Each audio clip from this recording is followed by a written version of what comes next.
Endurance running is a sport that helps you develop some good virtues that can serve you well in other aspects of your life. We've even done podcasts on it before. Sometimes, though, you wish you didn't need those virtues because life can be tough on you. When we were trying for our first child, we had a miscarriage at 20 weeks. 20 weeks is pretty late on. We went into our second ultrasound as happy, expectant parents, hopefully parents for the first time. And we came out of that ultrasound completely destroyed. Our second pregnancy also ended in miscarriage after 18 weeks. After that, we kind of stopped talking about having babies. We just referred to it as being pregnant. Thankfully, to cut a long story short and not depress everybody too much with the introductory story, um, we have three beautiful daughters. And the sadness we experienced during that process, frankly, is nothing compared to the tragedy that today's guest has lived through.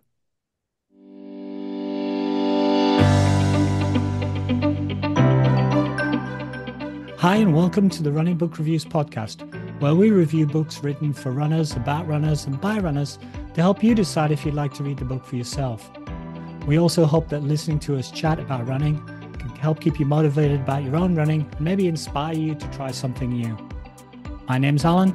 With my co-host Liz, we're going to talk today with author Michael Salsbury about his book, Running from Tragedy. Running from Tragedy is Michael Salsbury's family story and how running, in the end, helped lessen the burden of three life-changing events. Michael met the love of his life when he decided to take a break from his career in the financial industry to work at Club Med for a few months. Little did they know that they were both carriers of an ultra-rare genetic mutation that ended up taking the lives of three children before they were old enough to eat solid food. A little bit about Michael. Michael was born and raised in Colorado and has been a runner since the late 70s. Having never left the state of Colorado until adulthood, he has since had a wedding in Austria, lived and worked in the US, Austria, and Switzerland, and finally settled, at least for now, in Santa Barbara, California.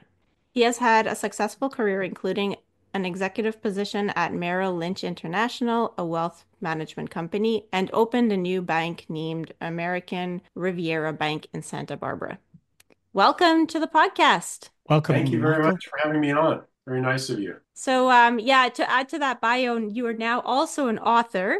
So, how did you decide to write this book? And you actually were first told by Christopher McDougall himself that you should write this book. How did you feel about that? And how did you decide to finally put it out?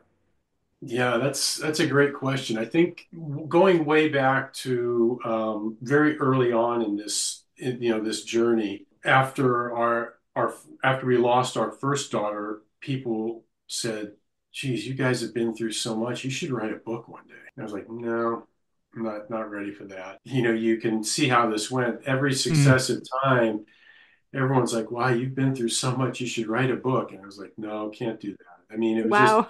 it was too new and too raw, and it just took many years after the girls had passed away just to really kind of get our footing, and some a decade or more went by. Different things happened, and if you go back to maybe 7 or 8 years ago, that's kind of when I started in earnest, to have this in my mind.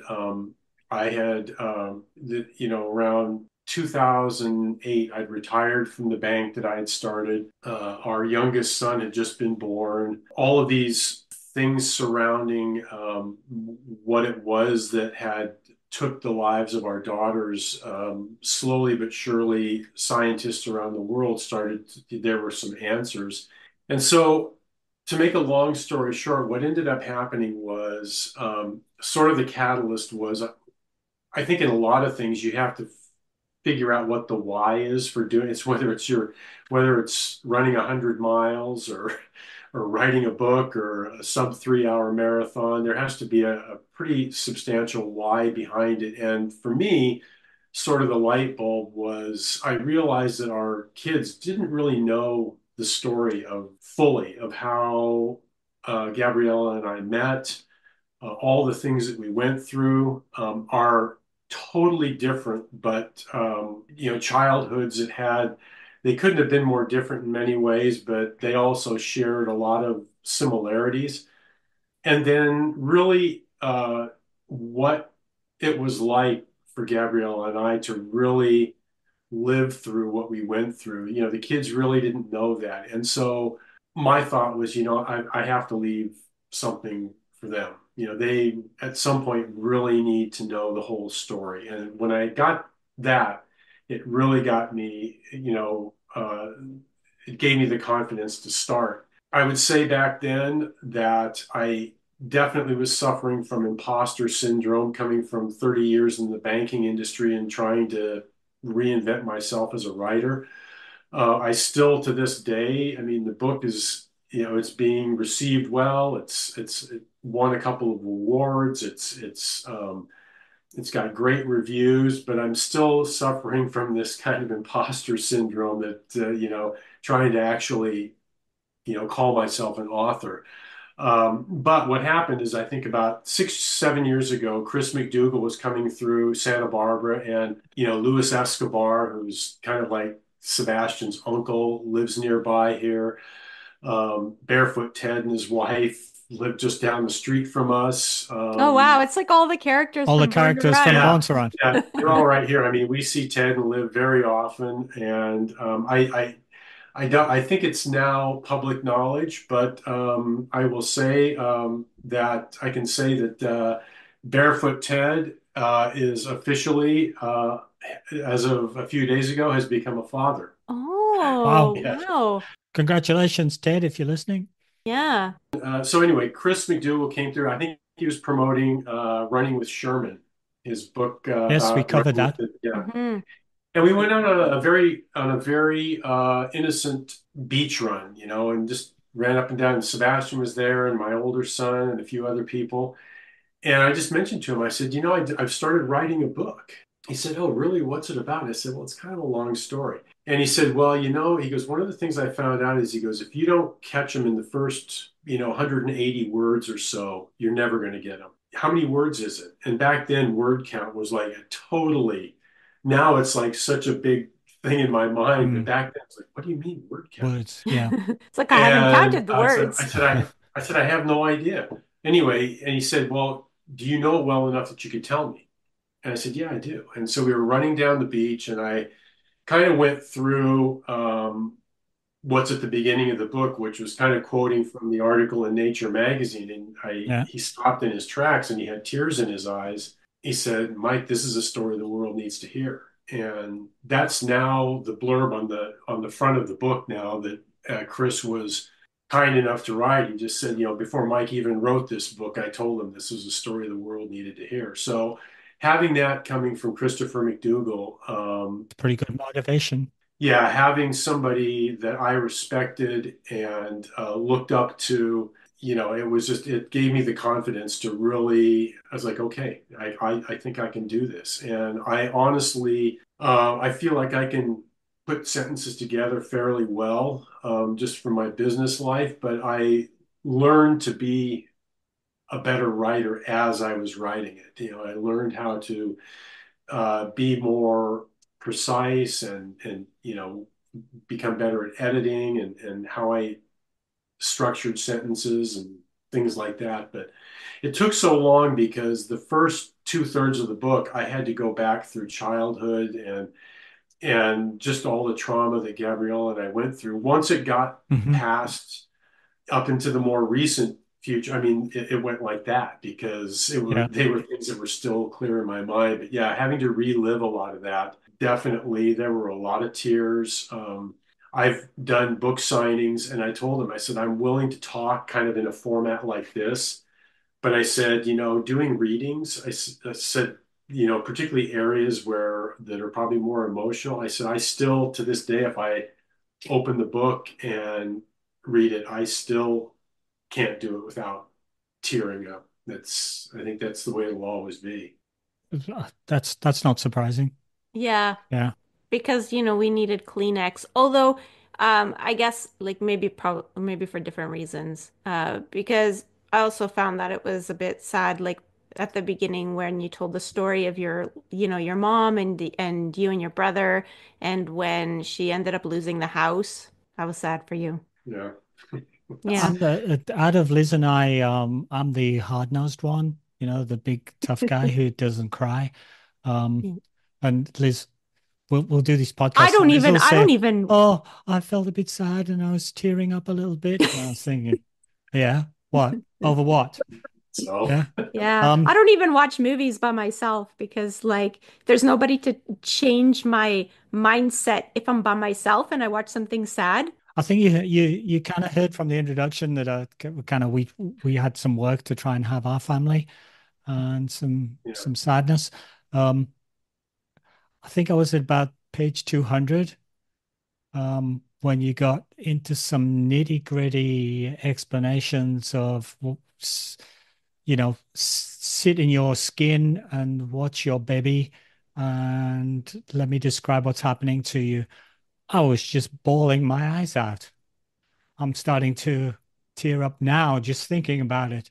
I mean, I would defy anybody who's had children, at least, to read the book and not be deeply touched. Um, do you take caffeine when you run? Lots of people do because it's in gels and stuff. And caffeine's legal and it's been proven to work. There's actual science that shows that it improves your endurance running performance. And there's anecdotal data from when you have your coffee in the morning and you go for a workout versus when you forgot to have your coffee or you didn't have time and you went for a workout and it was terrible. And the trouble with coffee is there's a lot of liquid just to get your caffeine dose. Yeah, so then you have to stop for the bathroom mid-workout. Very impractical.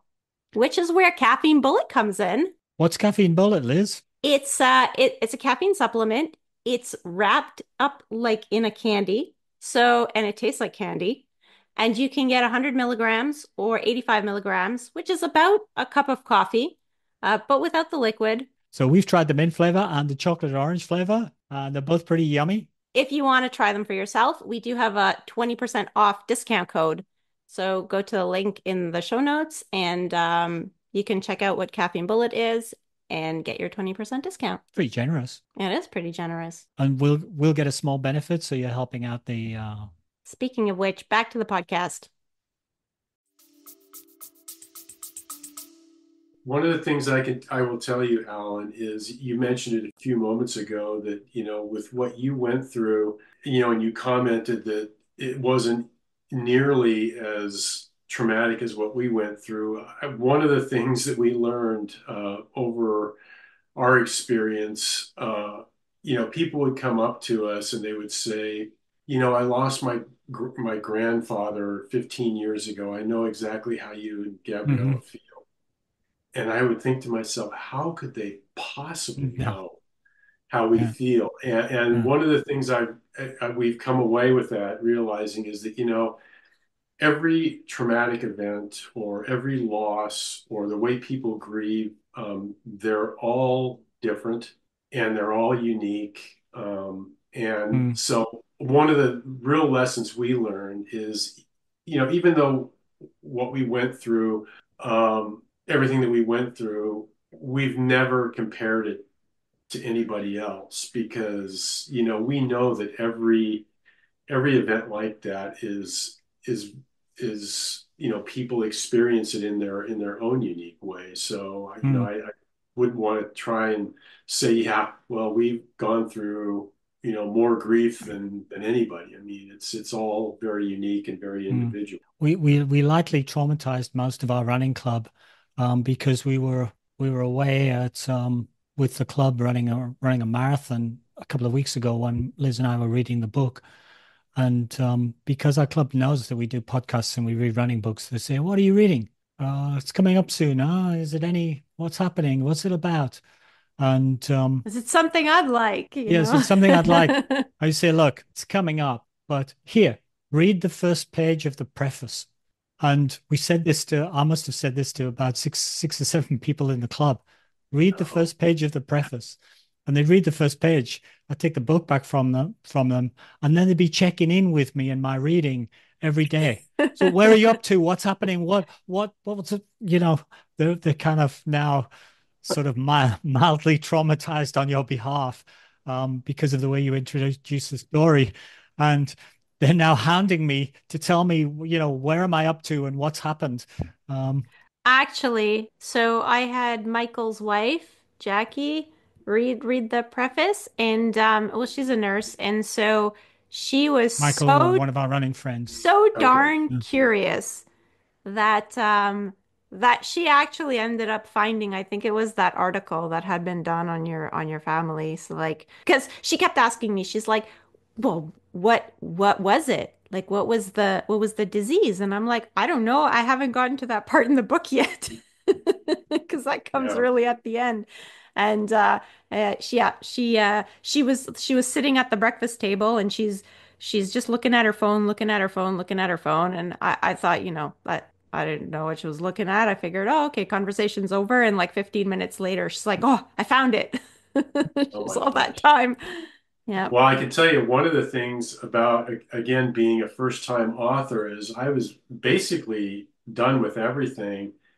And my publisher was like, have you contacted Nature to make sure it's okay you use that excerpt from that article? And I was like, no. Mm, And so I had to go through the process. And, I mean, back then I'd never heard of Nature. I mean, I have actually a copy of they sent it to me. And I didn't realize it until afterwards how big that scientific journal really is and how important it is. And, the fact that, lay people are very rarely, hmm even mentioned it in that publication because it's just so scientifically focused. Yeah, I guess they deemed us worthy to speak to. But yeah, so anyway, once I told them and I said I was writing a book and that they were mentioned in a very positive light, and I told them what I was quoting, they were very nice and said, "Yep, go ahead." One of the things about the book is, although it's kind of your memoir, you talk about your childhood and your background.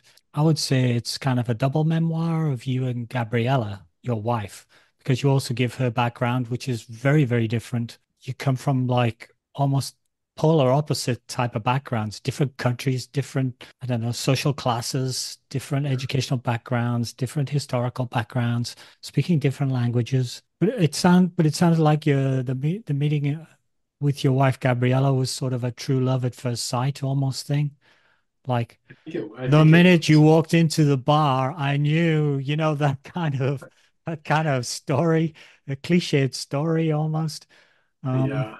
is that how it was? Yeah, I mean, I think that we've both been asked this many times, and to everybody, it is what it was. I mean, it was just this fairy tale, romantic, serendipitous meeting that was neither one of us were looking for. It just sort of happened. And it's funny because Gabriella still teases me that I think a couple of weeks before she showed up at Club Med, I think it's in the book, there were these models that were there that were doing a modeling shoot, and Yeah, this one Swedish girl, she went on to become one of the supermodels.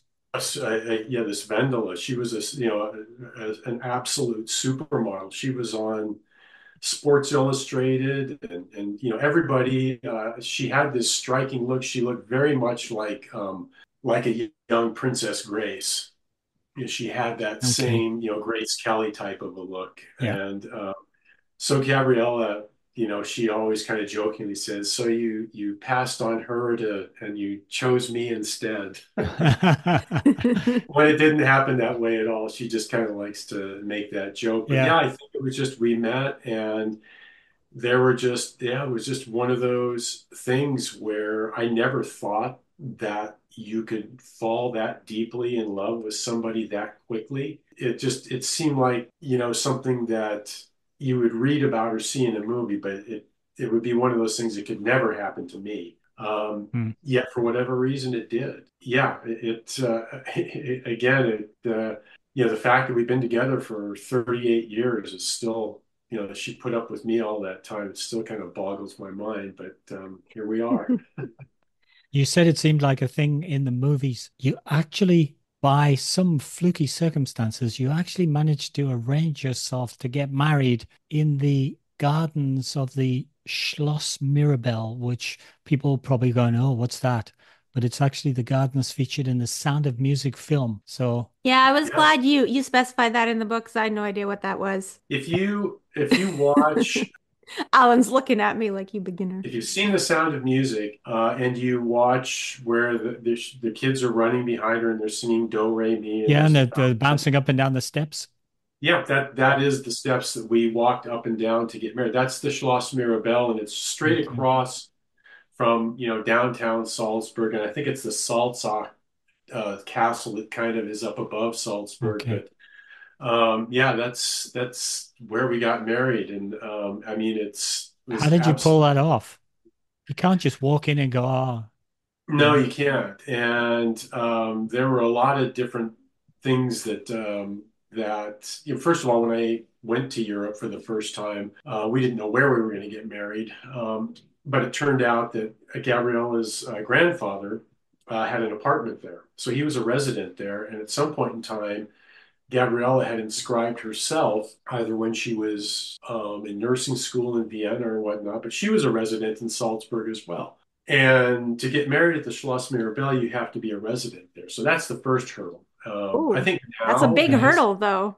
it is, but I think now because it's become such a coveted wedding venue, I think people from all over the world are able to, if I don't know what the stipulations are, but I do know that it's booked, years in advance now. Mm. But we got lucky because there was one day open and Gabriella was a resident and she had an address there. But again, there were so many things in our early lives together that were so improbable and so chance, both on the positive side and on the not so positive side, where it's the odds were just so unfathomably stacked against things Hmm. on both sides that you're like almost like how could that happen? I mean, going back to when we met in the Bahamas, the fact that Halley's Comet, that was the last year. I mean, every 70 years, they talk about these different comets these days, and you look,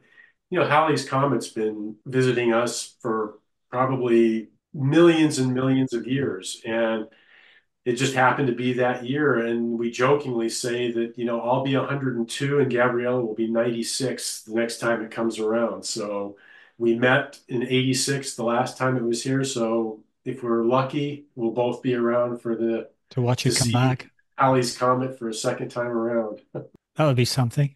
Yeah. It would be. I remember my dad woke me up like, I don't know. I'm gonna say it's the middle of the night, but it probably wasn't. It was probably just like before midnight or something. It had to be dark. And he brought me outside and I was probably 5 because in 1986, I was born at the end of the year, so it was probably not December because I don't remember it being cold outside. But my dad brought me outside and we had these binoculars and he was like trying to get me to see the comet and he was telling me that that I will see it again most probably in my lifetime, but he won't. And that's like what like I don't have many childhood memories, but that's one of them. So Yeah. it was really cool to read that because it You was knew like where you were at that moment. at the Yeah. same time that that was happening and that my dad was trying to put these binoculars on my eyes that were all like kind of sleepy because I would just gotten Right. woken up. And he was trying to tell me where it is and what it looks like. And I remember just thinking that I didn't know, like, it was like the sky is full of stars. Like, I couldn't figure out what he wanted me to see. And at the very same moment, you were in the Bahamas watching it with Yeah. your future wife, which is like it's pretty cool. It's funny how many things during this book ended up sort of on the cutting room floor, so to speak. I got this. I think the book Yeah. is about 370 pages, but it was well over. It was 425, 450, and it was one of these things where, my publisher in his infinite wisdom said, Mike, there's a lot of things that I know are super important that you remember very vividly that are very important to you. But remember, if this is somebody who goes onto Amazon who doesn't know you, your story, or the book, they're not going to give a shit.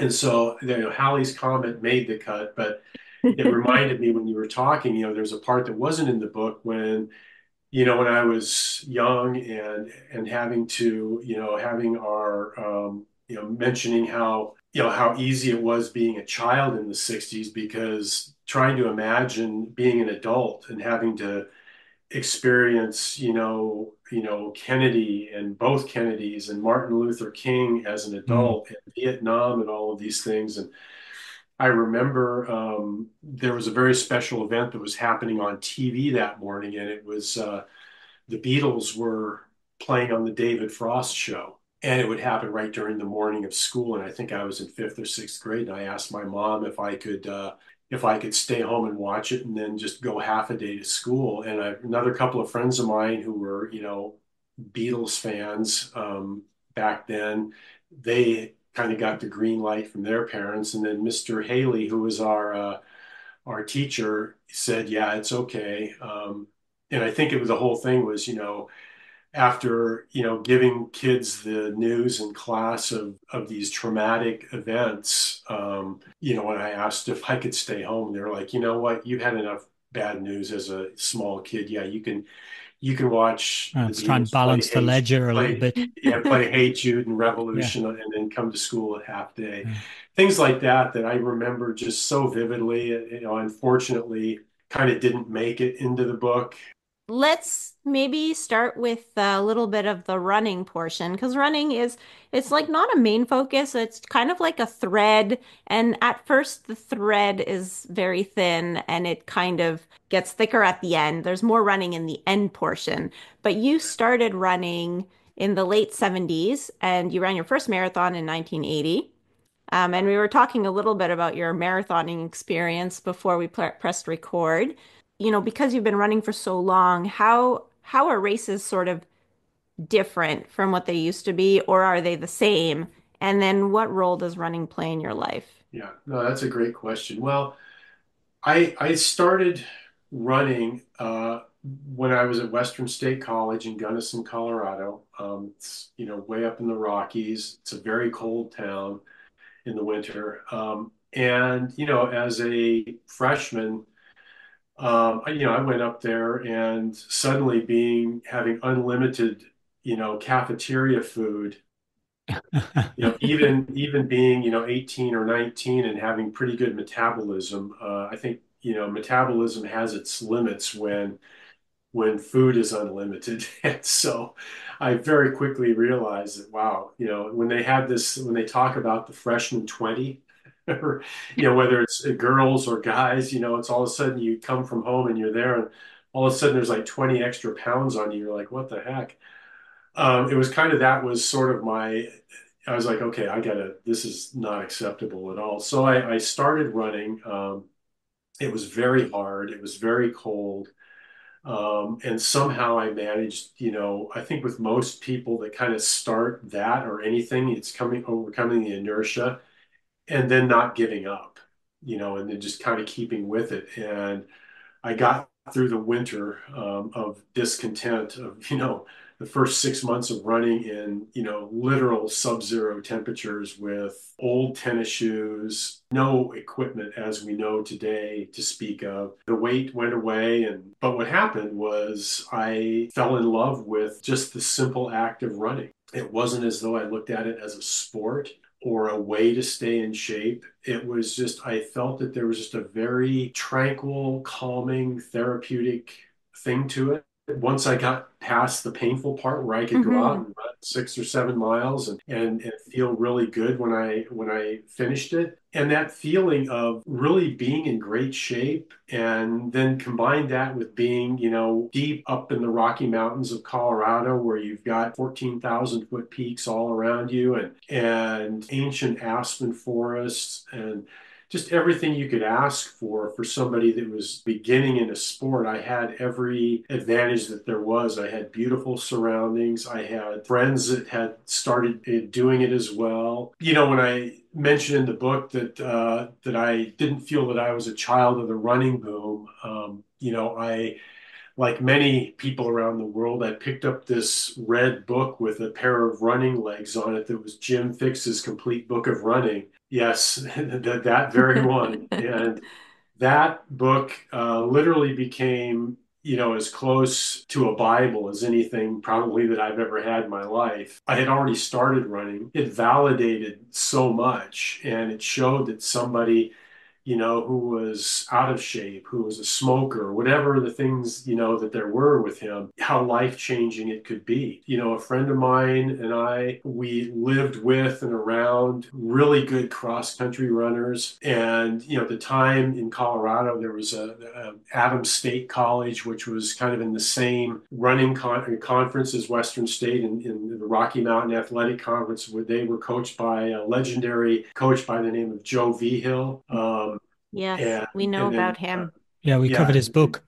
yeah, Joe is a legend, and then Dwayne Vandenbush, who was the cross country coach at Western State for, if he wasn't there for a half a century, it was very, very close. I mean, Coach Vandenbush coached Western State for many, many decades. So yeah, so that's kind of how I started, and of course, being kind of the having the ready, fire, aim mentality as opposed to the ready, aim, fire that most Yeah. people have. I ran a couple of 10Ks, and to say if it was the same or different, back then you would go to a 10K in Denver, and Frank Shorter and John Sinclair and Pat Porter and Oh, all of wow. these Colorado Yeah. running legends would show up. And, it was very common where they would give you a piece of paper and a magic marker, and you would they would tell you your number, you would write it on a piece of paper, and you would pin it on your 100% cotton t-shirts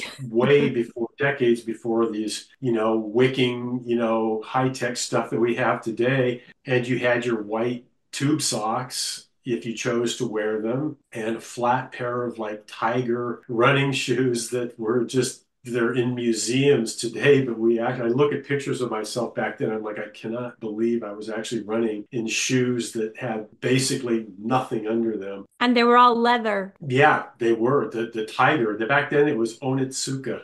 And they were actually the top. I've seen photos of those, yeah. Well, actually, the pair that Jim Fix is wearing in that, literally on the front page on the front cover of the book, that was before, it was just tiger. They were called Onitsuka Tigers. And yeah, I had a pair very similar to. So anyway, it was different because it was very grassroots. And back then, I've told people, if you ran a marathon back in the late 70s and early 80s, and you told people, they literally did not know what you were talking about, and they thought you were insane. Because if they'd heard of a Hmm. marathon, it was only if they'd watched the Olympics, because there were no New York had not been on TV.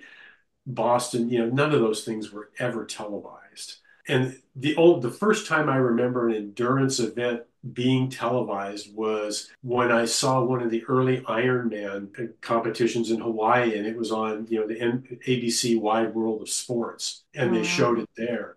And that was the first time. And it wasn't until probably the mid 80s when New York started to become big and they started to pay prize money that you started to see the New York Marathon. And then things like, back then, the Peachtree Road Race in Atlanta, and, the Falmouth Road Race, on Cape Cod, those were like the big ones, right? When you would have like Salazar and Henry Rono showing up, and these huge, upcoming names. And then, then you started to see, Bill Rogers, and he had already won Boston probably several times, but those guys, they're like the ultra runners of today, where, they couldn't make a living doing that. I mean, now, these marathoners are making millions. You win London or Berlin or New York, that's a seven-figure payday just from the race, not to mention what your sponsor pays you, right? Hmm. So back then you would see, these Olympians, show up at a 10K race in Denver. So yeah, I mean, back then it was, the whole world of the marathoning world was just kind of in its infancy and growing. And then you saw as New York got bigger and then London, the way it grew and the way the sponsorship and the money came into it, it was fascinating to watch. And I was just kind of bumbling along the whole way, I mean, I probably run at least 100 various road races, Boulder, Falmouth I ran, and ran races back east. I think I've run a couple dozen road marathons. You were telling us about your one of your first marathons that you ran, the 2:52, and then you were trying to qualify for Boston, which at the time the That's qualifying was faster than that, so you didn't qualify.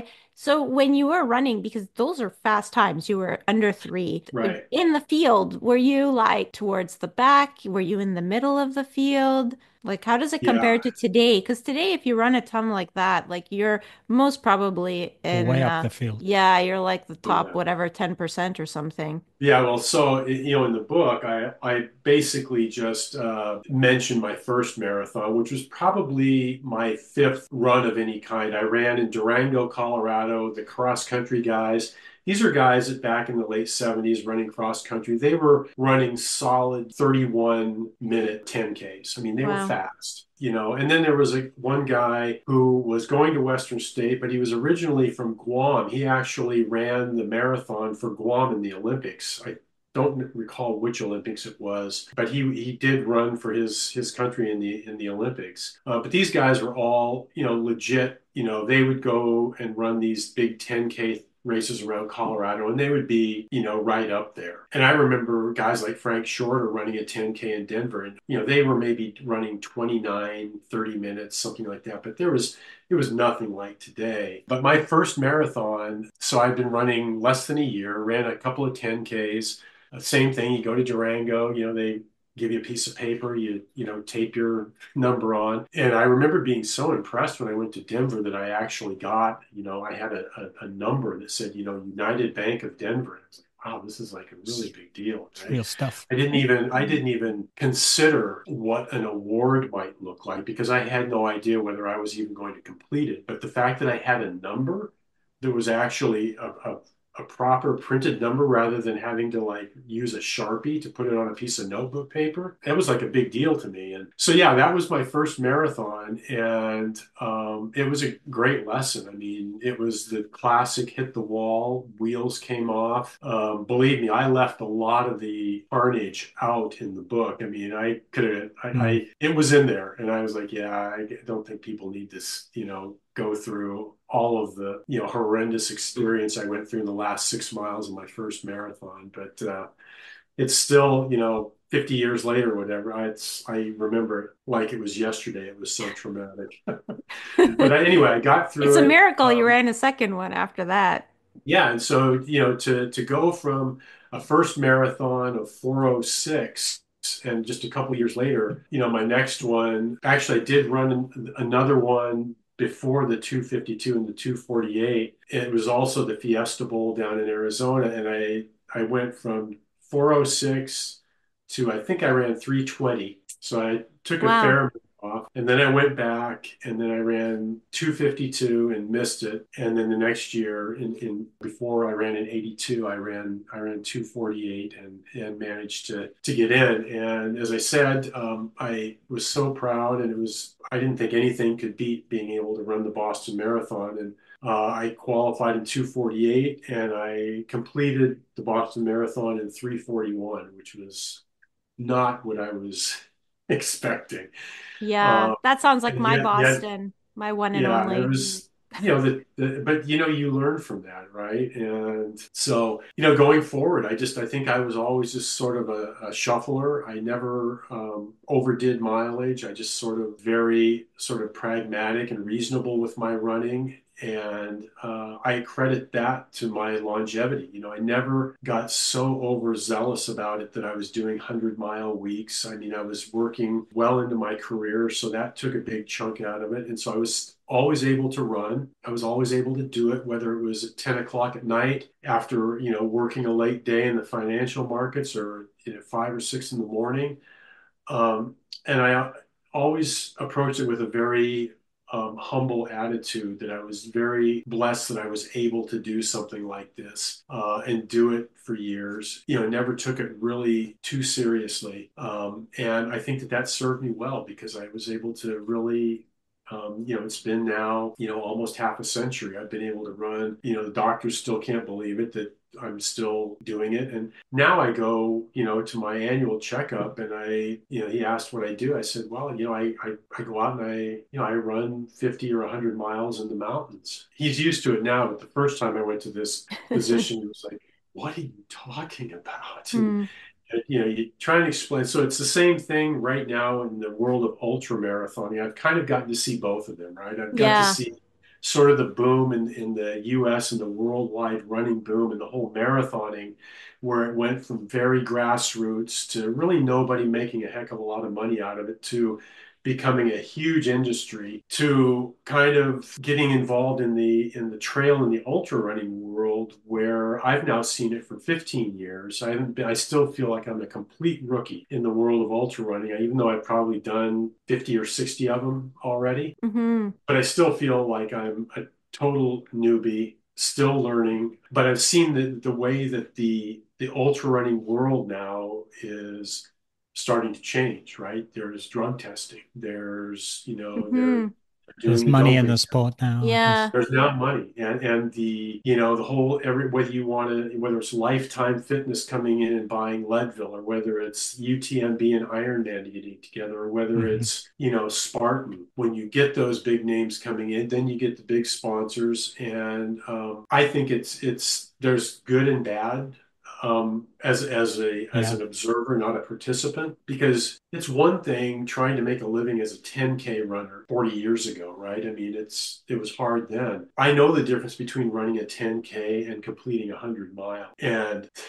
believe me, the vastness between what it takes emotionally and physically and mentally to get your body through 100 miles and do it within 30 hours versus running a 30-minute or a 30 and 33-minute 10K or a 27 or 26. I mean, I have all the respect in the world for every distance, but for somebody to go out who's at the top of the sport and among the best in the world at moving their body through rugged mountains for 100 miles and not make a penny. I mean, Hmm. to me, that's in the in my world as a financial person, like that doesn't make sense. That some of these people are so gifted. What it takes in terms of commitment and time and the toll that it takes on your body. I mean, Yeah. and to literally have sometimes 2 and 3 jobs to even be able to exist in the sport. So I think that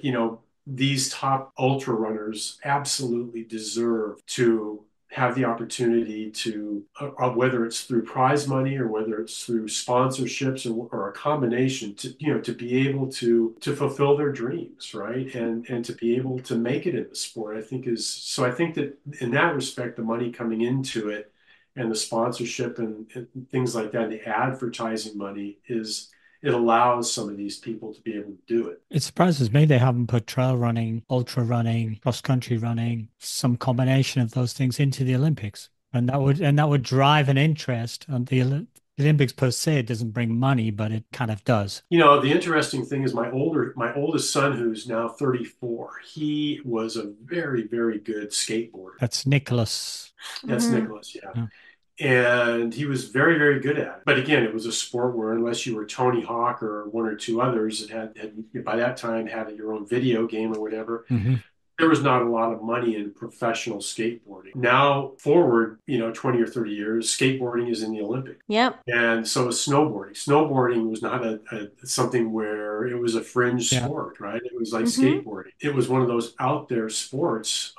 They're both now in the Olympics, and there are a lot of people in those sports that are professional and making a career out of it. You could make the same argument for surfing. Yeah. From what I've heard from people that are much deeper into the ultra running world, that part of it than I am, is that ultra running or trail running will eventually, from what I understand and what I believe, it will be in the Olympics. I think the bigger issue with it, sort of globally, is that the permits that are required because so often these runs are run in remote places. Hmm.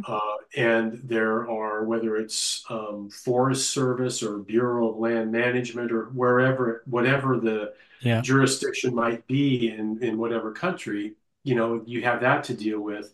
And then the other thing is, I think we're all seeing as it's getting better, as you watch the Golden Trail and you watch the UTMB, is access, right? How do you Yeah. film somebody that's out in the middle of absolutely nowhere Hmm.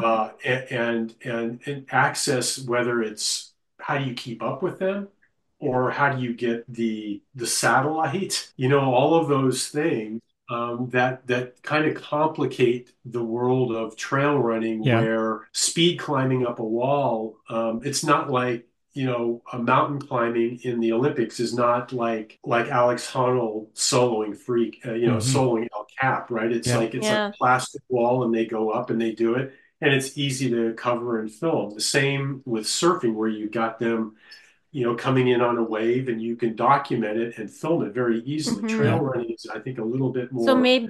maybe what the solution would be is to keep the trail out of it and make it like ultra running in the Olympics, and you can do one of these I don't know, 12-hour track events or something like that. Yeah, I mean, I would say now I'm as immersed in the world of trail running as I ever was in road running. And I mean, it has become such a part of my life and my family's life over the years. I think that the beauty and what I love about trail running is being in the mountains and being in nature. And so being able to, my point is that it's getting better. When you watch the coverage, the technology and the coverage, and whether it's, satellites and things like that, it's getting better. So I think that there's like sort of like this convergence of the modern technology catching up with a very simple, primitive sport, which is a human being on 2 feet running through ruggedness in nature. But I think also that the way that they film them, I mean, from the ones that I've watched, is they actually have somebody running with the camera behind the leader. So you need a lot of people that are like pretty fast to be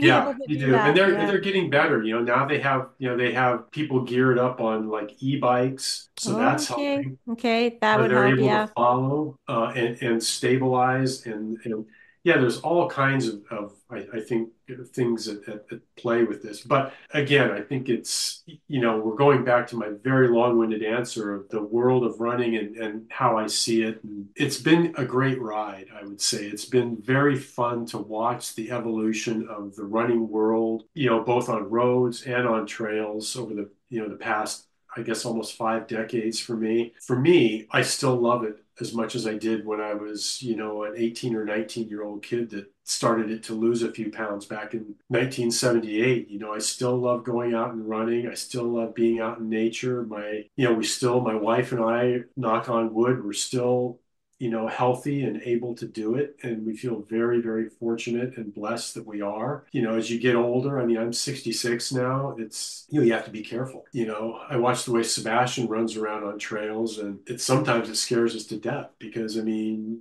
he is able to bound over rocks and Yeah. Basically, do what the little these. ones are doing is they take off and they're trusting that they can work out their landing before they've landed. Yeah. That's the sort of impression I get. Whereas I'm running the trail and I'm going, I ain't taking a step until I know exactly where this step's going to land and how it's going to. Believe me, I've learned the hard way on many occasions. Hmm. Somehow you find that one rock or that one root that just kind of messes up your whole day. Yeah, or you're on the section of the trail where all the obstacles are behind you, and then all of a sudden you find yourself flying through the air You and relax and trip over landing nothing.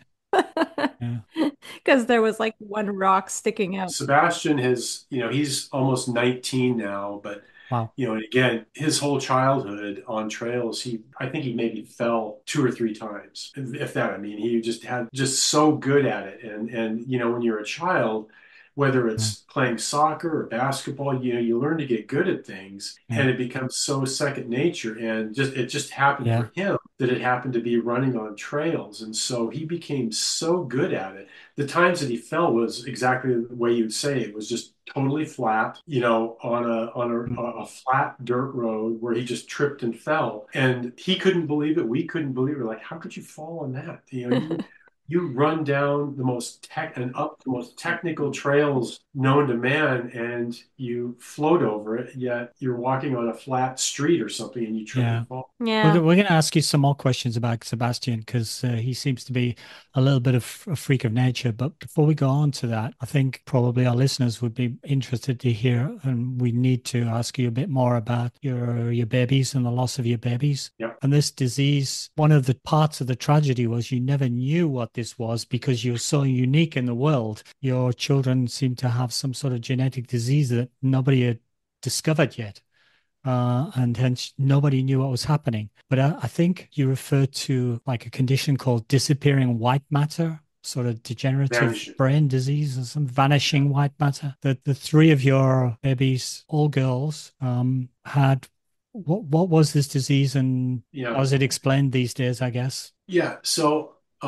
just, yeah, I guess kind of to try and capsulize it. So when, you have two people, right? Me and again, our backgrounds, parts of the world, it couldn't have been more different, right? I mean, I basically was a poor kid growing up in Denver, Colorado, and Gabriella's family, for all intents and purposes, were royalty. We met, we got married, we moved to Boston, we moved back from Europe, had a beautiful baby boy. Our lives couldn't have been better, right? We moved to Santa Barbara. We were living in this beautiful town. Gabrielle, we always wanted to have a big family. We always wanted to have lots of kids, and got the news that we were going to have another child, and we were overjoyed, and then that basically started the next decade. With Nicholas, wanted it to be a surprise, so we didn't know whether it was a boy or a girl.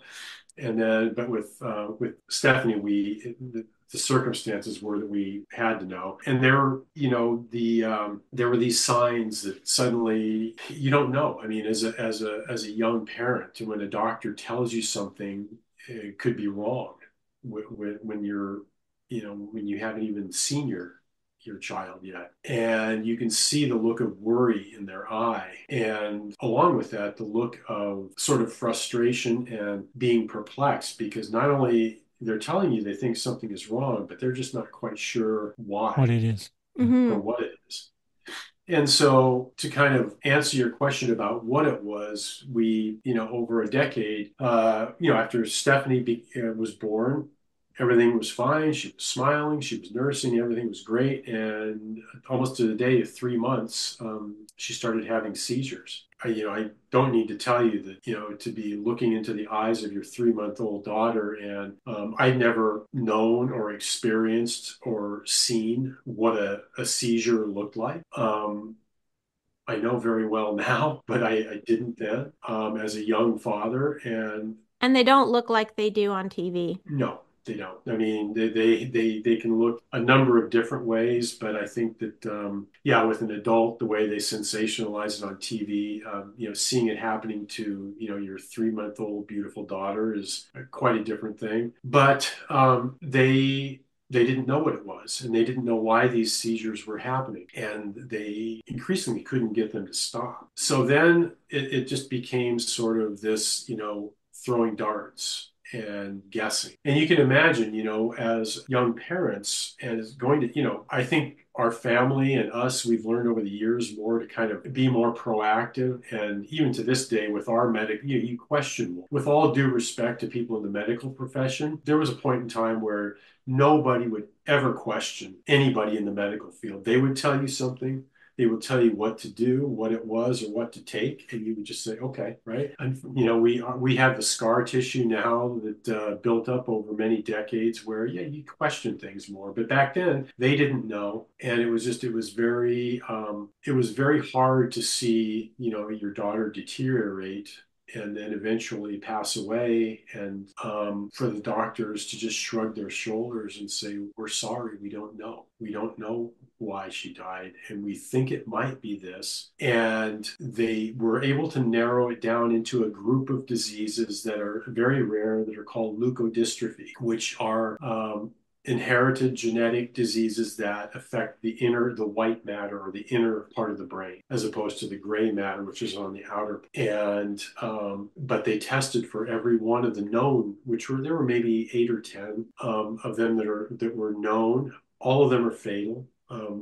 Unfortunately, leukodystrophies, still to this day, for some of them, there are treatments, but most of them are eventually fatal. And if not, the children, or even, sometimes older people, they're usually varying forms of being handicapped or disabled. But I think that, there's, medical research is getting better and better. And I think the therapies are becoming better. But in our case, they didn't know. So we were classified as undiagnosed. And then our next daughter, Jennifer, was born, and at 3 months, same thing happened. And Stephanie she lived for 8 months, but 6 months of it she was in the hospital, and just basically being tested and biopsied. And with Jennifer, they told us that it was probably one of their hypotheses was it's probably sporadic, and it was just an abnormality, and it might never happen again. Mm-hmm. And Okay. so we're like, okay, That's why well, you ended up yeah, that's having. our kind of desire to have a family. They said, okay, well, it may not ever happen again. So we took that risk. And then when Jennifer was born and she started to become ill, there was no hospital. We just brought her home, and basically was with her and loved her. And, the same thing with Nicholas. We just kept her at home with us. And then they said, we're pretty sure that we still don't know what it is, but in your case, we think that it probably is only affecting girls, since you have a healthy son. Oh, okay. And then Okay. we moved to Switzerland, and Gabriella became pregnant again. And of course, by this time, I was kind of freaking out. For some reason, Gabriella was like, I feel like things are going to be okay. Thankfully, with my work, things had happened where I was so busy with a new job and with work and living in a new country. We had moved from Santa Barbara to Switzerland, that it was what I needed. I think working 80-hour weeks, was, and then running when I got home at 11 at night and then going to Yeah. bed. It was enough to kind of keep my mind off of it. And our daughter Lauren was born, and she was fine. Hmm. We got through our dreaded 3 month, So you had a girl. so we had a girl, and then the doctors You must have been were, watching her every day, looking for signs. no, they weren't. Actually, No, no, you guys. You oh and yeah. you and Oh Gabriella must have yeah. been. Oh, believe me, that Yeah. 3 month clock was just the most agonizing thing. I can't even explain it to you. But we had moved to Switzerland, and none of the scientific people, the places where we had donated organs, the people who had been, the specialists who basically were the best in the world, that were just couldn't tell us anything. We were just like, bye bye. We moved to Switzerland. Hmm. Um, and they didn't even know. We had no contact with them. Lauren was born 3 months, 6 months, a year, 2 years, and we continued on with our lives, right? We had this beautiful little toddler now, and we had our son who is now, whatever it was, 8 or 9 years old, or 10. And we had two beautiful kids, and life was wonderful. We were living in one of the most beautiful cities in the world. And then Gabriella got pregnant again, and all the people that had been involved with our other girls. We thought, what better place to have our daughter Gracie baptized than, back in Santa Barbara with our friends that had, a lot of them had gone through a lot with us. And, Gracie was perfect. The same hospital in Geneva. They thought we were overreacting when Gabriella Hmm. was pregnant with Lauren because They haven't lived your story. yeah, we tried to explain to them, and they were like, "Yeah, she's the fluid's fine. She's going to be fine." Mm. And I was absolutely freaking out, losing my mind, just with worry. But the doctor didn't know, right? He didn't know the story, Mhm. the background. And then Lauren was born, and of course, to him, it was like, why were they Why were overreacting? they freaking out? Yeah. Yeah. Yeah, and then when we came back and when Gabrielle was pregnant with Gracie, they were like, if we said anything, it was like, well, why are you telling us this? Because you have a 3-year-old daughter and she's perfect. And then, of course, as I try and describe what it's like to hop on your British Airways flight, flying over Iceland and, having your daughter start to have seizures on a, flight over the Atlantic Ocean on your way to Santa Barbara to have her baptized. Yeah, those are those kind of things that are indelibly kind of etched into my Mm. nervous system that I don't Yeah. think I'll ever, I'm not sure whether I was able to accurately depict it in the book. I tried because I honestly felt if I was going to do our story in this book any justice, I really had to try and do my best to try and let people feel what it could possibly be like for something, in this case, this particular little snapshot of hopping on Airways flight 283 from Heathrow to LA that we'd flown so many times and have your daughter start to have seizures on the flight. How do you explain it to your 10-year-old son or your 3-year-old daughter who are watching a movie and playing Hmm. with their Legos? And Gabrielle and I both knowing that we've got to get to LA, get the car, get up to Santa Barbara, and get to the doctor and make some calls, but knowing that those seizures on that flight was basically another death sentence. Hmm. And Yeah. this joyous, baptism and party and everything that was supposed to happen in Santa Barbara was basically another funeral. So things like that, little parts like that in the book that are, I know, for people like you, I mean, I still can't read it without crying. It's almost kind of morbid for me to say that I hope it's heart-wrenching for others. But I think as an author, part of what I've learned is what you try and do is you try and make them feel what it could possibly be like. And so when people tell me that, that they were bawling their eyes out early on, I was like, oh, I'm sorry. Yeah. Yeah, now you're like, oh, thank you.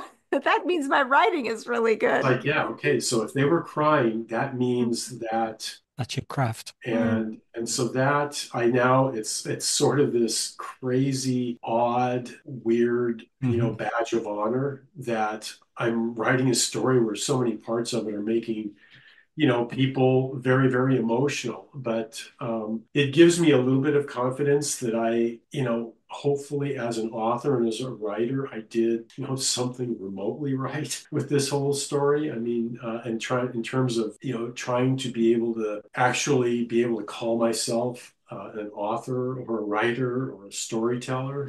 It's kind of a new phenomenon for me, but hopefully, from what I've heard anyway, it seems like I've done more right than wrong with the book. But yeah, so they eventually, when we came back, they had no idea that we had a 3-year-old daughter, so that kind of freaked them out because they're like, whoa, okay, so it's not just girls. And science was still working on it. We didn't know what they were working on. And after Gracie passed away, they were like, we're working on it. And we always donated the girls' organs. We hoped in our lifetimes that they would find something out. And we'd been back to Santa Barbara. It was my job. We were supposed to move to London. And then 9/11 happened, and that changed a lot of things. And so we basically just said, well, I guess we go back to Santa Barbara. So years went by, and suddenly we got this phone call, and they said, we think we know what it is. And there was a doctor in the Netherlands.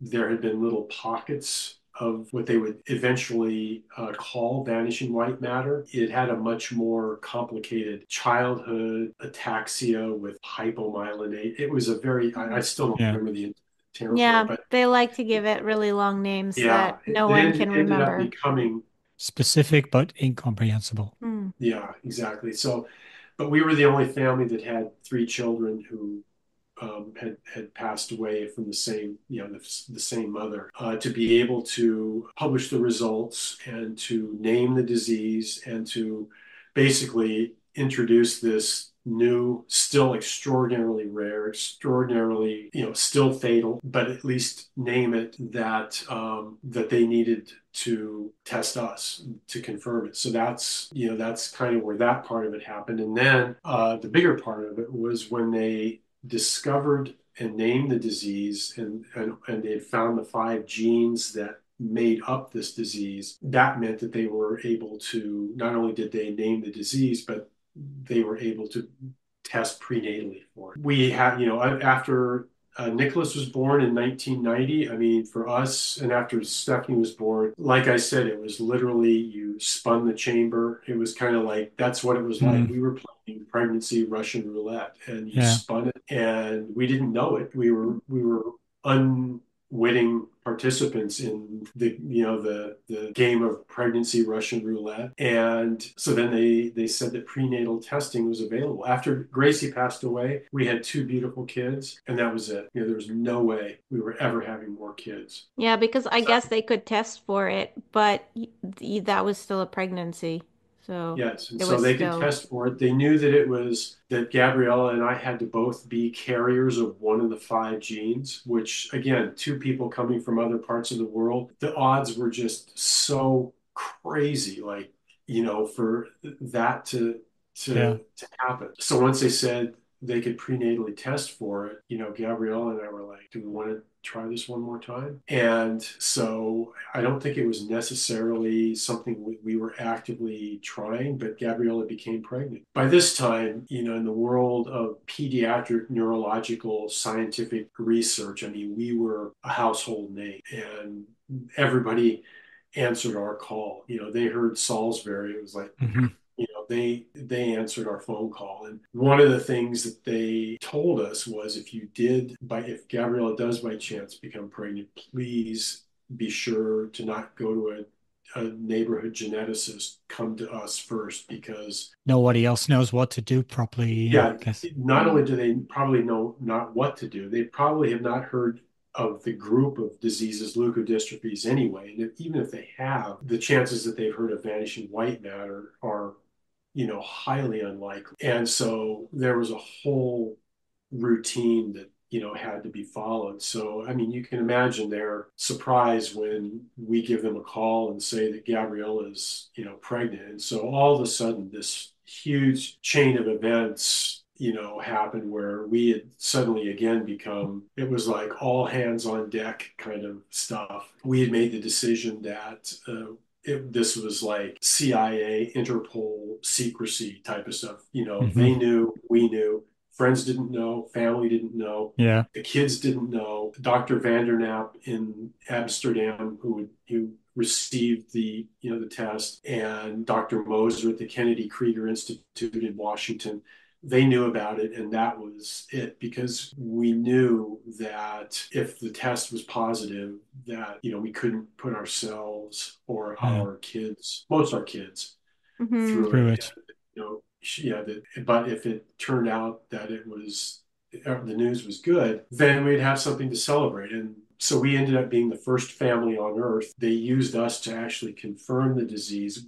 Out of all the families that could possibly be, we were the first ones that actually took the prenatal test and we were the first family that received the results of prenatal testing for vanishing white matter. And as it turned out, 9 months later, we were the first family to actually have a healthy birth of a child as a result of a negative, as it turned out, Sebastian Hmm. would end up changing so many things in our lives. The test was negative. Dr. Vandernapp said, the test is negative. Congratulations, you're going to have a healthy baby boy. And in the end, did they tell you if it's possible for boys to have this disease, or is it really just No, it's girls? irrespective of sex. It's Oh. autosomal recessive, so it's 75-25. Autosomal recessive genetic disorders are 75% they're not affected, 25% they are affected. And of that 25 of the ones that are not affected, you can either be a carrier or not a carrier. And so if you're a carrier of it, like Gabriella and I are both carriers, we're totally fine. It's just when you have two people Hmm. that are a carrier of one of the five genes, you then, any pregnancy that comes from those two that are both carriers, you have that 75-25. So in the end, we had Oh. six children, and three were affected and three were not.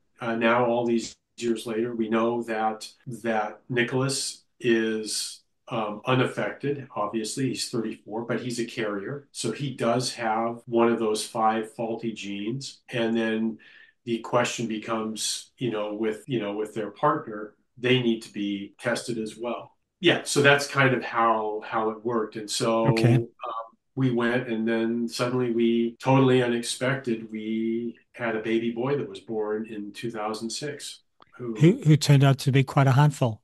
Hmm. who turned out to be quite a handful. And, he still to this day ribs his two older siblings, even to this day, he's like, yeah, he goes, who's on the cover of the book? it's, it's that whole, sibling thing, but, Yeah. they Is all that love Sebastian each on the other. cover? That's him, Hmm. yeah. And that, they're all 8 years apart in age, but they're very, very close. They love each other very much. That's cool.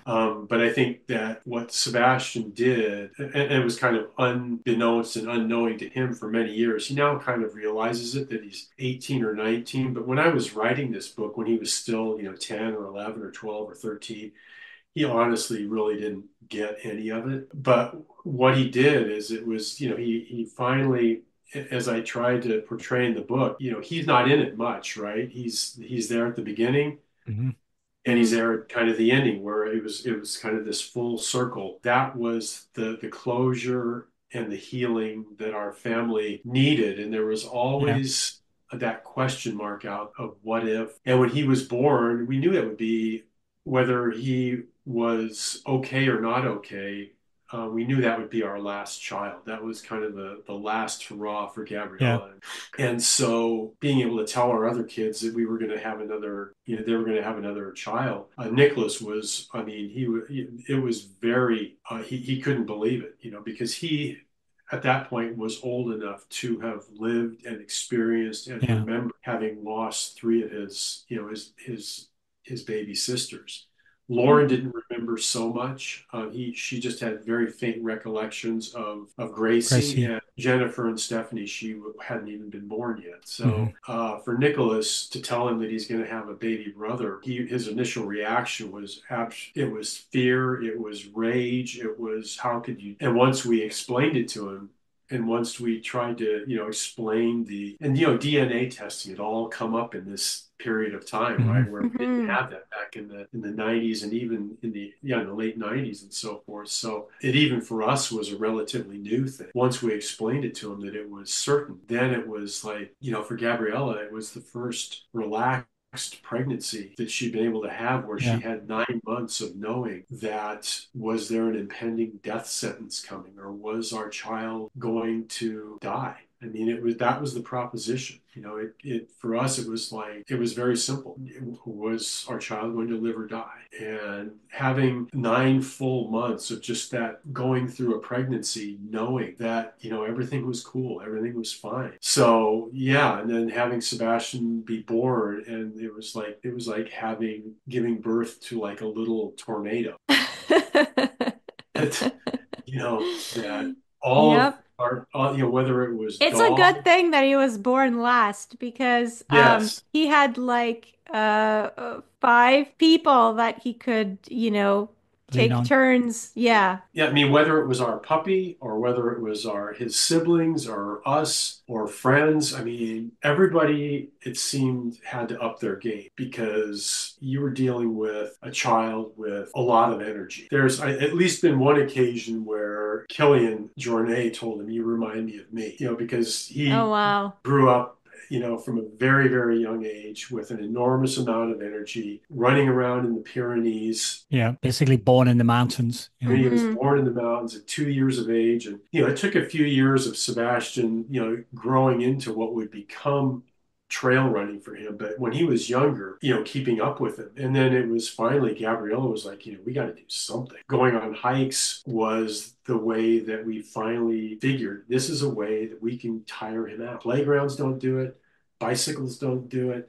Hmm. Running up and down a soccer field or a basketball court don't do it. And we thought this might be the way we can finally, tire him out. Yeah. Did I read in the book that he became the youngest person to qualify for West States? Yeah, well, that wasn't until he was 13. So, What do you mean? Well, wasn't until he was 13. I mean, 13's a darn young age to be They had yeah, qualifying for 13 Western years to States. try and figure out how to tire out Sebastian. Oh, okay. Took you till he was 13 to figure you have to run him out through the mountains for 100 miles. yeah. We'd started all of us kind of putzing around in the mountains, and he ran his first ultra marathon running. It's like hiking, Yeah. laughing. Yeah, yeah. Back then it was, people are, you get all the people back then that were like, the typical trollers and haters that have way too much time on their hands. Yeah, his knees are going to be toast by the time he's 18 or whatever. You're like, I'm just worried about him right now. Like, we need him to sit still long enough to eat dinner, Yeah. so we're gonna go for a 10K run. Yeah, so he did his first ultra marathon when he was 9 years old. That was, a 50-kilometer trail run in the mountains here. And he got done and he changed his clothes and he went out and played basketball for a few hours and went to sleep and got up the next day and kind of did the same thing. And so he did these types of things with us where it was stretching us. I mean, he had to adapt to us kind of being slower. And it took a few years to realize that, for a long period of time, what our kind of family adventures in the mountains, whether they were 10 or 15 or 20 miles, if he wanted to, he could have done it. They were too trivial for him, He could have done basically. it many hours quicker Yeah. than he was doing with mom and dad. But that's Yeah. just, he was with us. And by the time he was, 13, he had a coach and he was going out and doing kind of things where he could do longer days out, kind of running around. And so, yeah, but then when he was 13, he had decided he wanted to, but he just wanted to do a challenge. And so he got together a group of arguably some of the top elite ultra runners, Max King, who was an absolute legend in Yeah, I the know, Max. trail and ultra running world, who knew Sebastian from his camps, and Jim Walmsley, who's arguably the top ultra runner on the planet right Yeah. now. The top male runner, yes.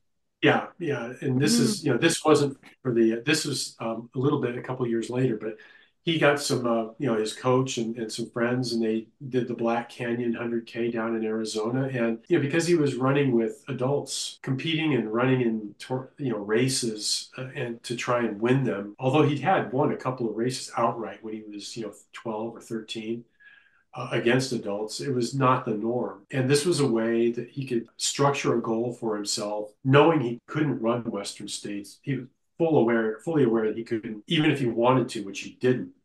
18 is the absolute minimum for Limit. Western States. Mhm. But if he knew that there was a qualifying time barrier, and he wanted to try and beat that. And so he did, and he beat it by, I think, over an hour and a half. Yeah, so to this day, I think he's still the youngest person to ever qualify for the Western States lottery. He will tell you that he's probably going to be in his mid 20s, before he ever even attempts to run a 100-mile or much less Western States. And if you ask him, he'll say, Hmm. the first year I run Western States, I'm going to be running to win Western States. And so in the meantime, is he doing more the traditional distances or he's still running ultras, just not 100 miles? I think that so anyway, when COVID started, he then had this other goal where he wanted to run across the Grand Canyon. And that's where he kind of recruited Max and Jim. And Jim's girlfriend at the time, Jess Brazeau, is now his wife. Because we were like, we can't run across the Grand Canyon. Not at his speed. Yeah, we'd be out there for days. So if you can put together some adults that can do it with you, we knew that it was well within his capability, and he did just that. We were absolutely dumbfounded when he kind of, made the calls and put this whole thing together. And the next thing we knew, Max was flying in from Bend, Oregon, and Jess and Jim lived in Flagstaff near the Grand Canyon, and we flew down there. And 2 days later, away they went. I mean, they were off. It was another one of those things where we were just sort of hanging on for the ride. That was kind of right when COVID had started, right? And there were no races going on, and so he's like, I want to run. I've always wanted to run across the Grand Canyon, and he sort of put it together and did it. And then I think after that, just to answer your question, it was not too long after that that his current coach Hayden Hawks started coaching Sebastian. And Hayden is, like Jim, he's one of the top ultramarathon runners in the world. Did you just won the CCC this year? Yeah, he came in third last year at Western States. He's had a second place at Western States, Tirrallara, Transvaal. I mean, he's won every big ultramarathon basically on the planet. I mean, so anyway, he and Sebastian, I think first of all they became friends, and so Hayden's become a wonderful friend, advisor, mentor. He has such a deep respect and love and appreciation for the sport, that he wants to be involved with it and he wants to be relevant in it for a long time. So he wants longevity, and that's something that I think that Wow. Sebastian wants, because he honestly feels that and I think rightly so, that he's been a pioneer in the sport, because there's very few, if any, kids who have literally and figuratively grown up immersed in the world of ultra distance Hmm. trail running since he was, a very young kid. And so he's seen it change, right? He's seen elite runners who were in their peak that are now retired and have kids, and all these different things. And he's only 18, and he's seen a decade worth of history of the sport of ultra running, and he's only an 18-year-old kid. And so I think that for him, he feels a responsibility to expose the sport to young people, and to show kids around the world that trail running is something that you can do too, right? Where 10 years ago, it's like, back when I was talking about, me running a marathon back in the late 70s, if you were an adult and you ran a marathon, people thought you were a nut. Now it's commonplace, right? 10 years ago, a kid doing trail running was really unheard of. I mean, other than, in Europe, the sport of trail running is much more developed. They have clubs for kids, and Hmm. they have mechanisms and ways that there are runs where they're just trail running for kids. There was nothing like that in the United States, and there still really is not. I mean, trail running for kids, you still have to sign up for a trail run, which is going to be 95 or 98 or 99% adults. But what's happening, and what I think Sebastian and with Max, helping is there's this whole talk these days about making trail running and ultra running inclusive. The way inclusiveness is being talked about in a lot of things, whether it's your sexual orientation or gender or whatever it might be, or age, making it open where, you see people in their 80s and 90s setting world records. Up until a couple of years ago, they kind of forgot that there's like, young people out there, right? Hmm. And so making the sport of trail running and ultra running, not as much, but trail running and even running as a sport, bringing it to youth of the world, I think is something that I think Sebastian he cares about, and he talks about whenever he has the chance. And so I think from that perspective, aside from his racing and his running, he wants to be relevant and have longevity in the sport. And coming back to having longevity, he and Hayden kind of realize that, listen, you're doing a sport that is very tough, because what Sebastian wants to do, he's been basically kind of capped at about 30K right now. Which to a lot of people, that's a long way. To him, it's Hmm. like what he was used to. It's not, he's not even warmed up. Yeah. But so now he's having to kind of do these shorter, more intense, kind of like so what they call like sub ultra distances, like the Golden Trail World Series, where you've Yeah. got very elite, Kenyan, Moroccan from all over the world that are running these fast mountain runs that are usually not more than a marathon, 42, 50K at the max, but Yeah. most kind of like 25 to 30K, just to kind of make sure that it's easier on his body because he's building up to kind of, the 100-mile distance. But knowing that, in that world, that rarefied air, you've only got so many matches to burn, and that Hmm. there's no logical reason to go out and run 100 miles when you're only 18 years old. The risk reward just doesn't compute. So it's like a very slow build for him, Yeah. and it's something where there's no hurry. He realizes it. Sebastian's sponsors realize it. If they're going to be part of Sebastian's journey, it's like, hey, you need to understand, I'm 18, right? I'm not, I'm going to be out there working Yeah. my hardest and Yeah. giving Your it my expectations should be geared towards that long journey. whether yeah these sponsors, they need to understand that, and he has a I don't want to say agent, but he's got an athlete representative, Hmm. which I think has also been hugely helpful with Sebastian in kind of navigating that whole world, because when he was 18, he turned professional. I mean, Sebastian is now a professional runner. Wow. The expectation, right, is like, well, he doesn't need to worry about paying a mortgage or, even now paying rent. He doesn't have, he can build up slowly. He can take care of his body. He can learn about the business side of it. He has a great coach. He's got a Yeah. great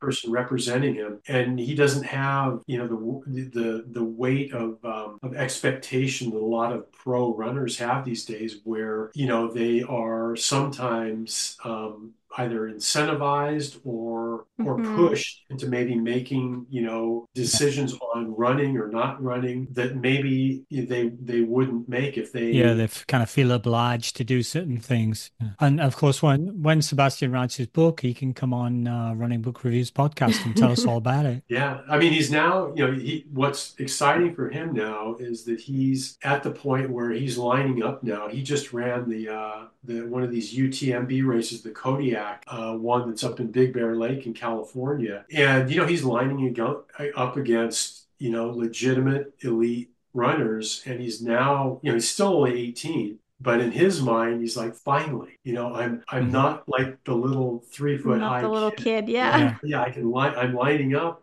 and I feel like I can, give this thing a go. And he ran a few days ago in Kodiak, and he came in sixth place. He was in the top 10 in a UTMB qualifying event, Well, which he's literally waited for that more than half his life for that moment. yeah, yeah. It's so hard to kind of fathom for us, right? Where there's nothing he ever really wanted to do from the time he was 9 or 10 years old. He said, "I want to be a professional runner."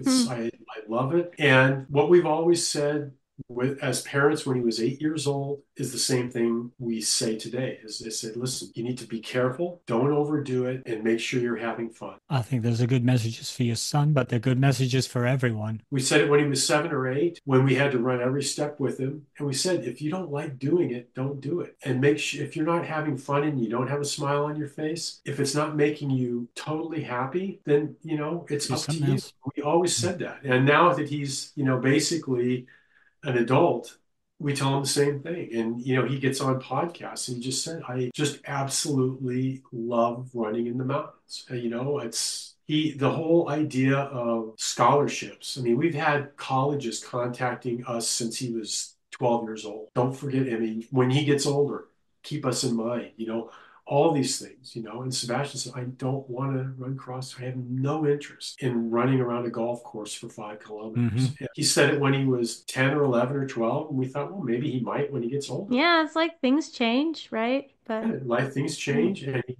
got into middle school and he ran cross country. I said earlier he ran against kids his own age, and by that time he'd been trail running for 5 years, and it was not even fair. I mean, he basically rewrote the middle school cross country record books here in Santa Barbara because he was running a 5K race and he was winning races by literally a mile. But did he like the whole being part of a team with other kids part? Because I feel like that is probably missing from his, like, he probably loved trail running and he probably loved all the adults, but he got to be part of a team with kids. I don't know, did that.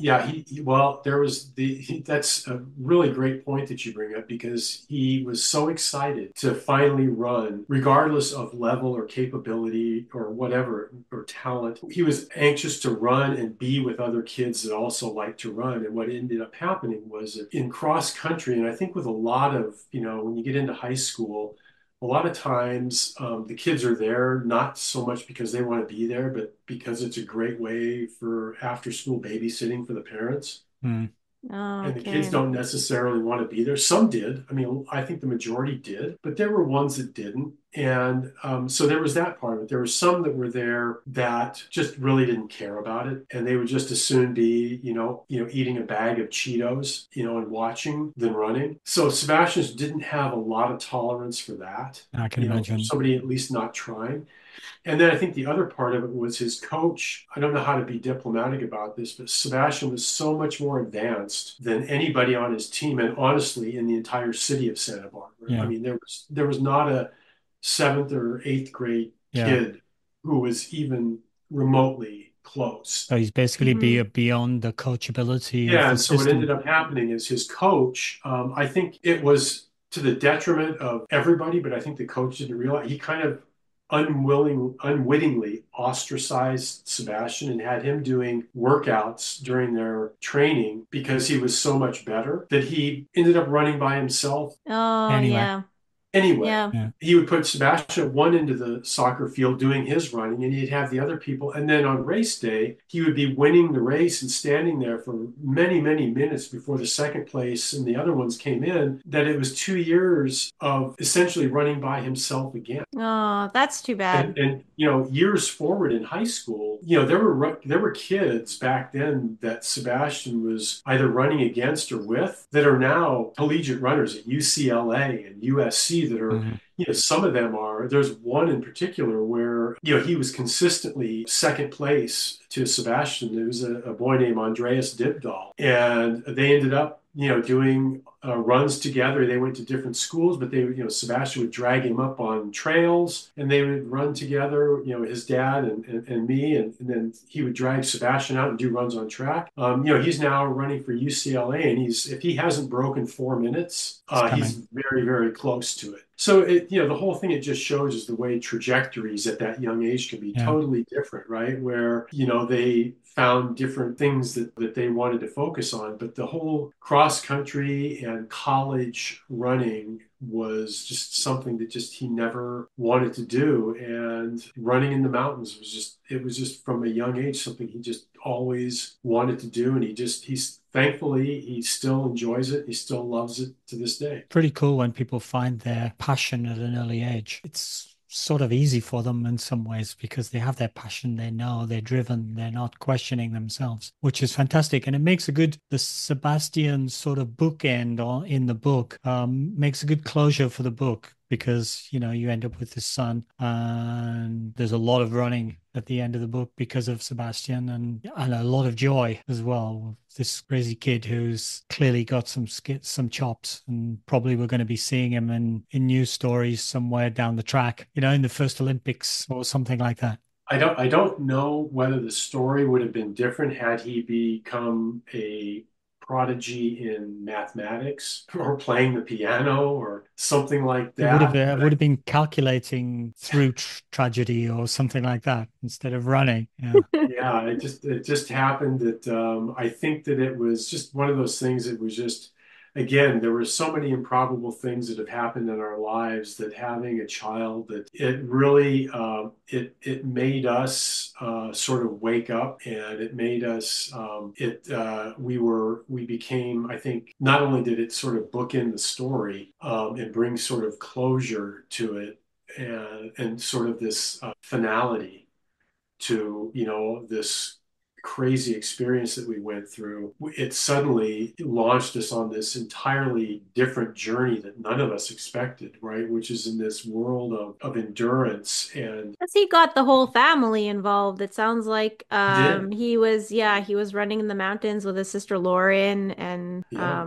I guess Hey. Nicholas maybe was Nicholas is now running in the same run, the Black Canyon down in Arizona that Sebastian qualified for Western States this coming February. Sebastian and Nicholas and myself are all going to be they're going to be highly, highly tolerant and understanding. That we're all running the 60K run together. So Oh, okay. Oh, yeah, oh, that's a yeah. bit So that rough. That's a bit rough for you, Michael, because yeah, it's you're gonna Yeah. be the one causing this the speed. You're gonna be the Yeah. one getting dragged along. might be for them being the rough part. I think for them is going to be out there on their feet for as long as I typically am. The time it takes you. Yeah, Yeah. yeah. Maybe they'll have a new understanding for what it feels like, and they'll be like, "Oh, that's why, Dad, you can't go and run it again the next day. I understand." Yeah, no, the whole idea for Sebastian, although he hasn't run 100 miles, he's been there when I have, and he's also been there when I have attempted and not completed it. Hmm. He's been around the sport, and he's been around, back of the pack and the top runners in the world. He's seen it in their eyes, right? He's seen those kind of sunken in eyes, and when there's that far away look where you can tell that runner's trying to figure out some way to extract themselves from the pain and torture that they're putting themselves through. So yeah, he knows better than most, What he's up for. what goes into it. Yeah. Before we give our just our potted summary thoughts on the book, Michael, we should just, as we usually do, just ask you if you want to direct people anywhere in particular to get a copy of the book, if they want to get a copy for themselves. It's been extraordinarily heartwarming, the response that the book has gotten. And that's something that I'm very proud of. It's hard to say it because I still feel a bit of the imposter syndrome, but the reviews have been great. Everybody seems to really like the book, which is more than my expectations weren't really, I didn't set them too high because I didn't want to, be upset if it turned out to be like a total piece of shit that nobody on planet Earth read. But yeah, so it's the reviews have been good, the response has been great, and people that are so inclined, you can buy the book on it's on Amazon, it's in Barnes and Nobles, Goodreads, it's paperback, hardback. It's an ebook format if you like to read your books digitally. There is an audio book that's on its way. It took a little longer, primarily because they wanted me to do it. And like I said earlier, You with couldn't read doing the sections. signings, yeah, I told them, I said, there's absolutely no way on God's shining earth I could ever get through reading this book. There's so many parts where like I said, I can't get through it without being in tears. And trying to do the audiobook voice would be the same thing, and I would just botch it up. So I haven't heard yet who it's. I doubt it's going to be Morgan Freeman or Yeah. Kevin Costner, which I Maybe you guess need to send them a copy of the book and yeah. then it could be. Yeah, I guess these days with AI, you can, if you pay the price, you can get any voice to do your book. But I don't know what the voice will be, but I trusted their judgment, that Okay. to do it. But yeah, the audiobook is forthcoming. But yeah, the basically you can find the book anywhere. And what if people want to follow you to see what your family are up to, or you or Sebastian, I guess? Yeah, I mean, I'm on Instagram and Facebook at Michael Salsbury. Sebastian, which I think probably more people know, is just on Instagram at Seb Runs Far. And he's Sebastian Salsbury on Facebook. And that's where you can find us, and Okay, great. or you can Google Great. us. Yes, yeah, apparently Google provides some answers as we found out when we were away and yeah, my teammate's wife Oh, that's found out right. all about your like your three kids Yeah. and She wasn't prepared to the wait disease. for us to read No, the book. she didn't want to wait for us to find out in the book. She wanted to know right away. She was, well, it'll be after she found out everything, it'll be interesting to see what she thinks about the book, whether it's Hmm. anticlimactic or not. Yeah, I mean, I don't know. I guess we'll find out, but definitely the one page preface that well, two pages that like we made her read at the beginning for her to start this Google search. She really enjoyed that. So I think she'll enjoy the rest of the book too. Should we give our summary views? Okay, so summary thoughts on Running from Tragedy by Michael Salsbury. The book is intensely personal, so it actually, while I was reading the book, it got me wondering about how we were going to talk to Michael about it.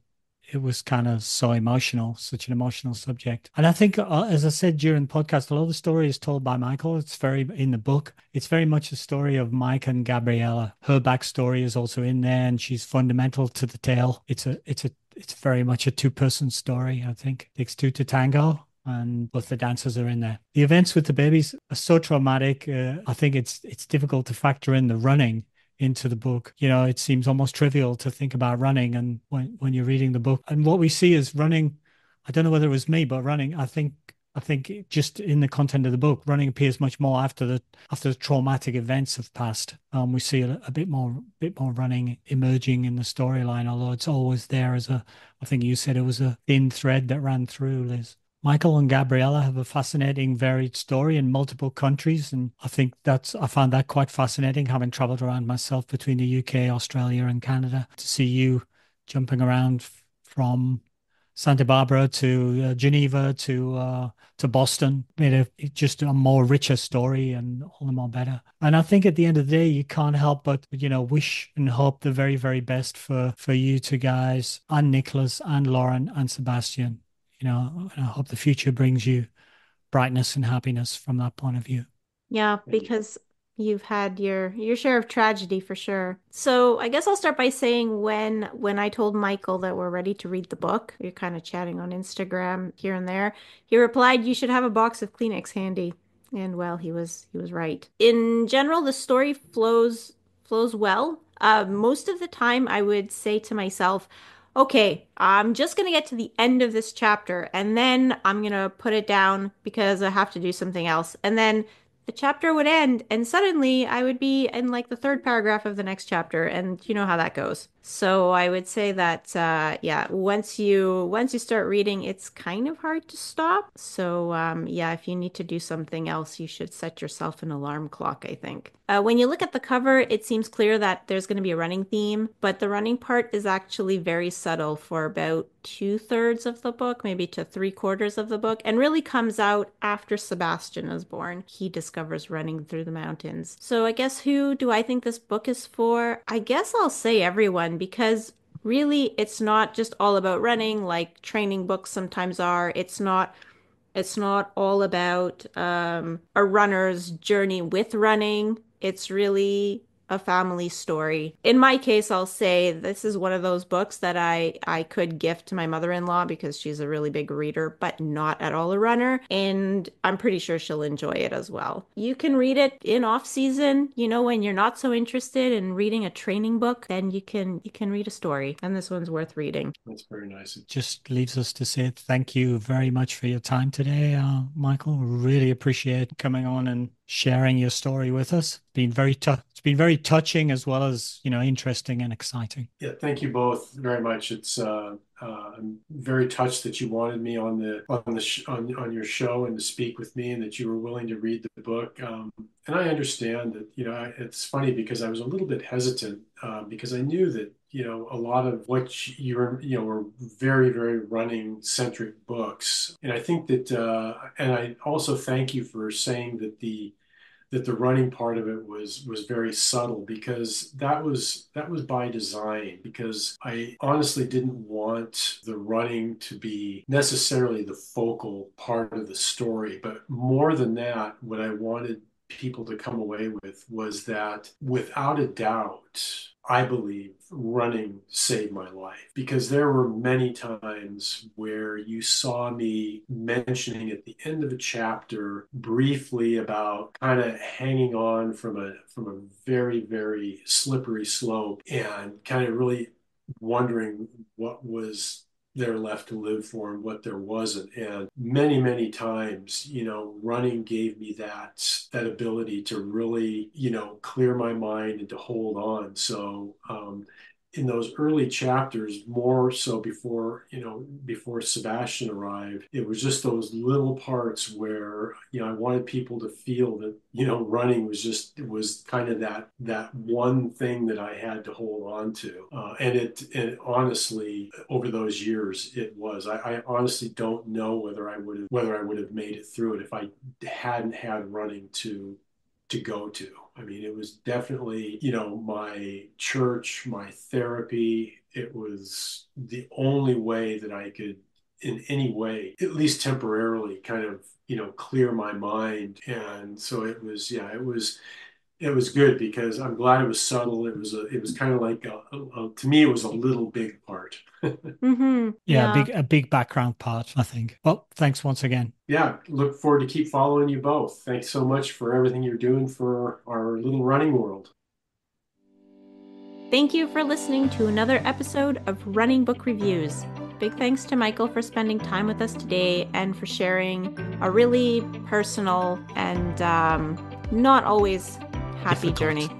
Yeah. I don't think it was easy for him to talk about, even though he wrote an entire book about it.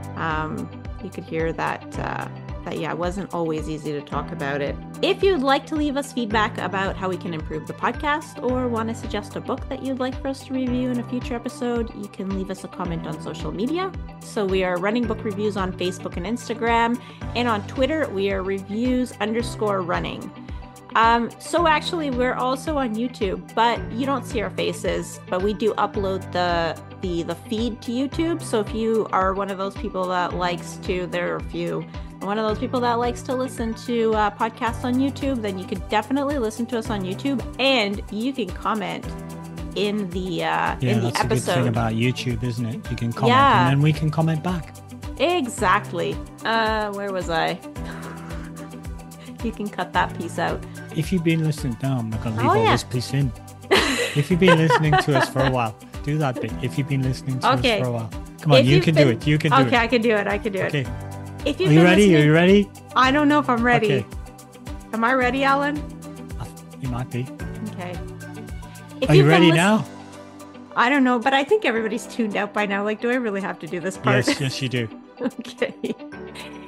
If you've been listening for a while and are wondering how you can help us out, there are a few ways. So if you're enjoying the podcast, spread the word, tell your friends about it, listen to an episode while you're in the car going to your next race. You can also leave us a review on Apple Podcast if this is how you listen to the podcast, or you can rate us out of 5 stars on Spotify. We're on Buy Me a Coffee, where you can buy us a coffee, or you can just go there and see if we've posted anything extra. There are a few episodes of other people's podcasts that we've been on, so we usually post the links there, and there's a few other extras and things. That's all today from Running Book Reviews. Bye for now. Bye.